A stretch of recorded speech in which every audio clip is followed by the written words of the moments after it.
Siap memulai hari? Siap!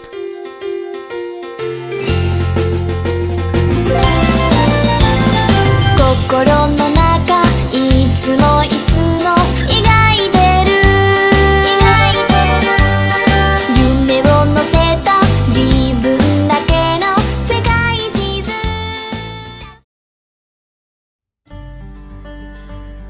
Halo semuanya, Shalom, Assalamualaikum warahmatullahi wabarakatuh. Kembali lagi bersama saya.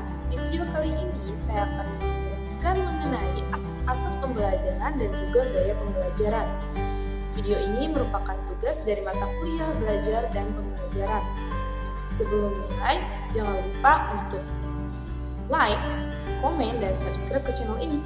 Dan jangan lupa untuk nyalakan tombol notifikasinya agar kalian tahu update terbaru dari channel ini.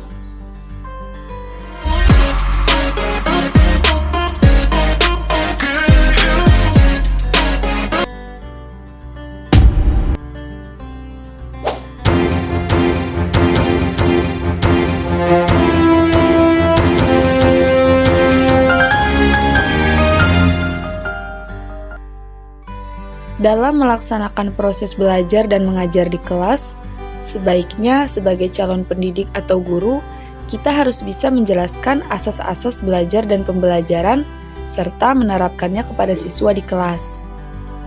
Salah satu tugas guru adalah mengajar.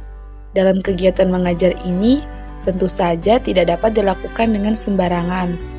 Harus menggunakan asas-asas pembelajaran yang sesuai.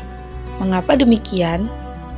Hal ini bertujuan untuk meningkatkan proses belajar siswa, juga untuk mencapai tujuan dari pembelajaran tersebut, sehingga akan tercipta situasi kelas yang nyaman antara guru dan siswanya. Selanjutnya, ada pun yang harus diketahui dan dipahami oleh guru, yaitu gaya pembelajaran. Setiap siswa mempunyai kelebihan dan kekurangan masing-masing. Untuk memaksimalkan hasil pembelajaran, maka guru harus bisa menerapkan gaya belajar yang mudah dan sesuaikan dengan kondisi siswanya.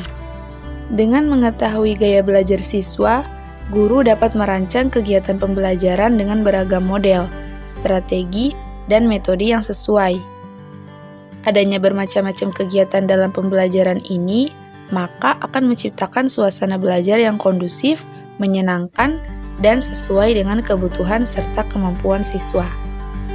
Asas menurut KBBI adalah suatu alas, akar, dasar, fondasi, hakikat, pangkal, landasan, atau sandaran. Secara istilah, asas berarti merupakan sesuatu yang menjadi tumpuan dalam berpikir atau berpendapat. Asas-asas pembelajaran merupakan prinsip-prinsip umum yang harus dikuasai oleh guru dalam melakukan kegiatan belajar mengajar, atau dengan kata lain, asas-asas pembelajaran adalah sesuatu yang dijadikan dasar berpikir dan bertindak untuk menciptakan proses belajar yang berhasil. Oke, baik. Itulah tadi penjelasan singkat dari pengertian asas dan juga pengertian asas-asas pembelajaran. Next, kita lanjut ke apa saja sih asas-asas pembelajaran itu? Yang pertama kita bisa lihat yaitu asas apresiasi, di mana guru itu menghubungkan materi sebelumnya dengan materi yang akan dipelajari saat itu juga. Seperti evaluasi atau memberikan sebuah pertanyaan-pertanyaan kepada pelajar, sehingga di sini akan terjadi seperti proses evaluasi dengan guna di mana akan melatih mental fisik siswa itu bahwasanya dia siap untuk menerima pelajaran pada saat itu juga. Selanjutnya yaitu asas motivasi, di mana guru memberikan dorongan kepada peserta didik atau siswanya dalam melakukan suatu kegiatan atau aktivitas.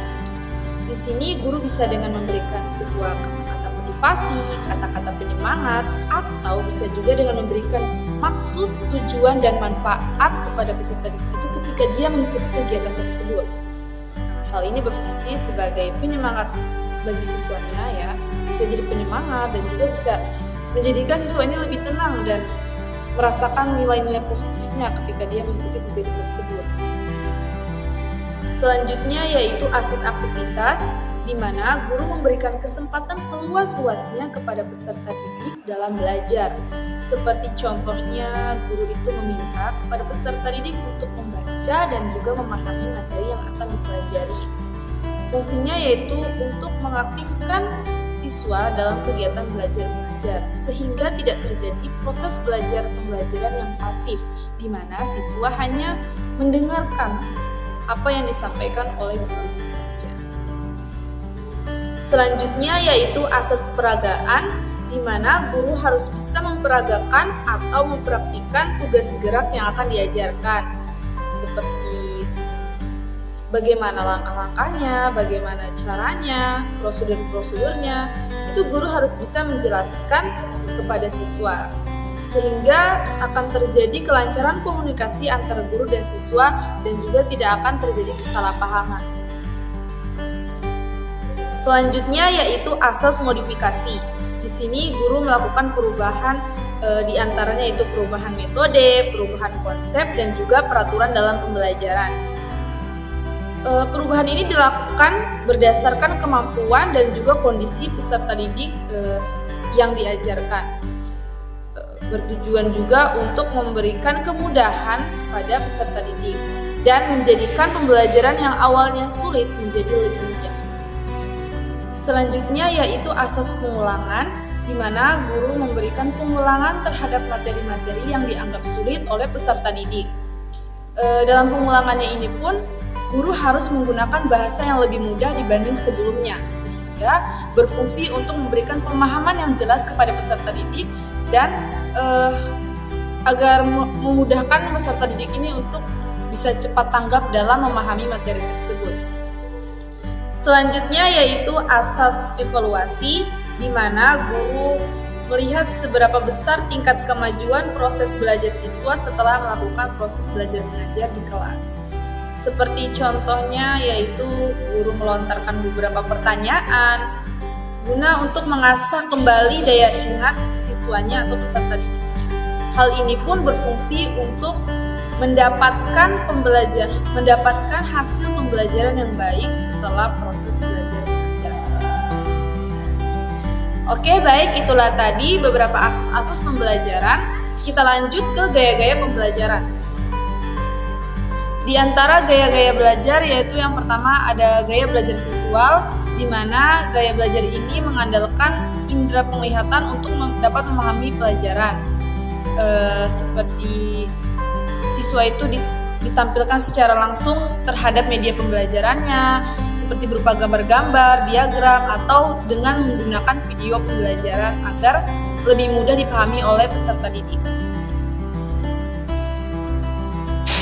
Selanjutnya yaitu ada gaya belajar auditori, di mana gaya belajar ini mengandalkan pendengaran untuk dapat mengingat dan juga memahami suatu materi dalam proses pembelajaran.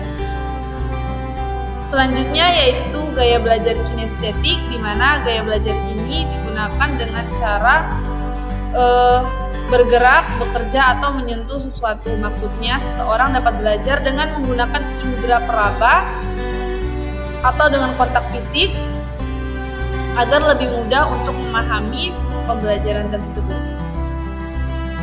Baik, itulah tadi video dari kami mengenai asas-asas pembelajaran dan gaya pembelajaran. Semoga video ini dapat bermanfaat bagi kita semua sebagai pendidik maupun calon pendidik. Jangan lupa untuk like, komen, dan subscribe ke channel ini.